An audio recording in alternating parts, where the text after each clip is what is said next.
Today we're going to be working through the first mine ventilation practical titled Air Ventilation in the HVAC Newcrest Laboratory at the University of Queensland. My name is Sarah Coughlin, and hopefully this short movie will help you complete the prac and the report afterwards.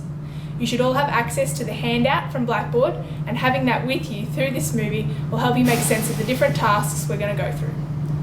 The prac investigates airflow, or air quantity, through a series of mine ventilation ducts. There are two main parts to the prac. The first, to focus on total static and velocity pressures throughout the ducts, and the second, to calculate shock losses through the bends and intersections throughout the ducts. I'll now go through the theory behind the prac briefly. For more information, you can read the handout.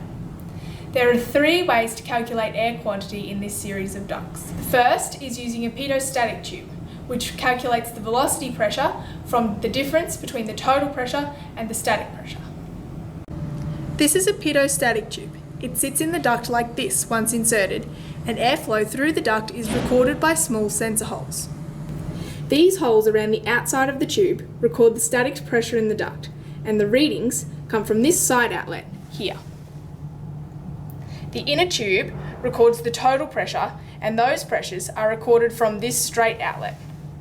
Connecting these two outlets to the digital manometer allows the velocity pressure to be displayed on the screen. The velocity pressure is found from the total and static pressure, and the velocity can be calculated from the velocity pressure. Then, using the calculated area of the duct, the quantity can be found. The second method for calculating the quantity of air is through an orifice plate or regulator, as shown in this diagram. Regulators restrict the velocity of air in a duct by decreasing the area. An orifice plate has a small hole in the middle which causes the velocity and pressure to change in the duct. The calibration coefficient for each regulator can be found from these tables, the top one for ducts A and B and the bottom for duct C, using a given A value of 6.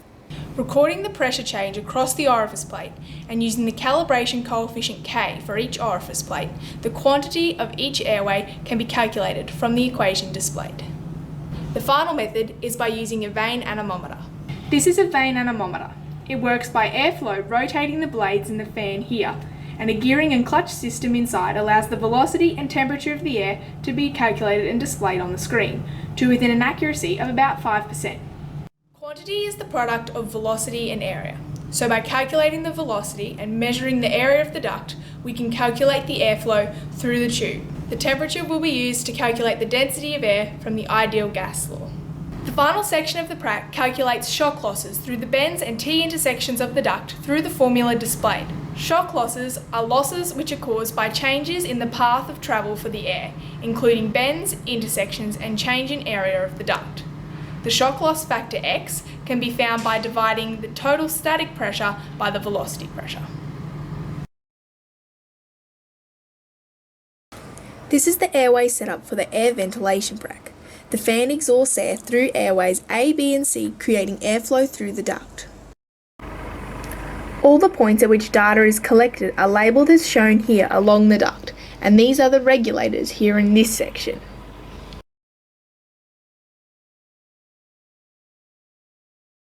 Before you complete the prac, you must have completed the latest OH&S form, which will look something like this. It can be found in the handout and must be completed and given to the tutor when you arrive at the prac. It's important that everyone in the prac is aware of all the hazards that will be around. The first step is to turn the fan on to 200 volts, like this.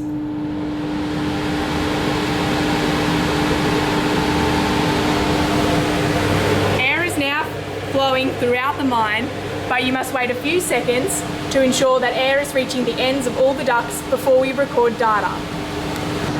The first step in the handout is to find the current temperature and pressure.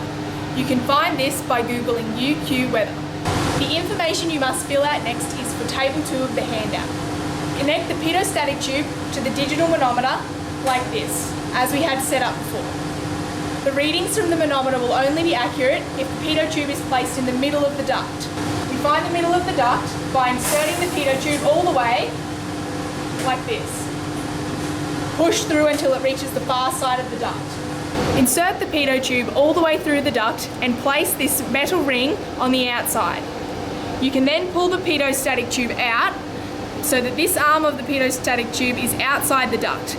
This distance gives the diameter of the duct, and by placing this ring halfway and reinserting the tube until that point, we can reasonably assume that the pedostatic tube is recording data from the middle of the duct.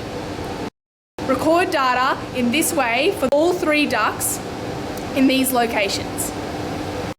Air density for Table 2 is found using the ideal gas law expressed as a function of temperature and pressure as displayed, where P is the absolute atmospheric pressure, R is the specific gas constant, which is 287.058 joules per kilogram for dry air, and T is temperature in kelvins. The pressure change across these orifice plates is measured by connecting the digital manometer to these 2 blue outlets on the orifice plate attachment. This must be carried out in these 3 locations. The tables explained earlier and displayed here are then used to calculate the K factors for each orifice plate using the A value of 6. The velocity of air in each airway is recorded with the anemometer and input into Table 4. Record this by holding the anemometer at the opening of each airway in the centre of the duct as much as possible. For airway C, hold the anemometer at the exhaust of the fan. Wait for the recordings to stabilise and take an average of the values you are observing for the velocity of each airway. To measure the area of each duct, the internal diameter can be measured from each opening. In tables 5, 6 and 7, we are recording lengths of airways and static pressure readings. All lengths are the total distance from the start of the duct to the point where the pressure is to be recorded. To record the static pressure at each point, connect the digital manometer to the duct via these tubes as you attach like this.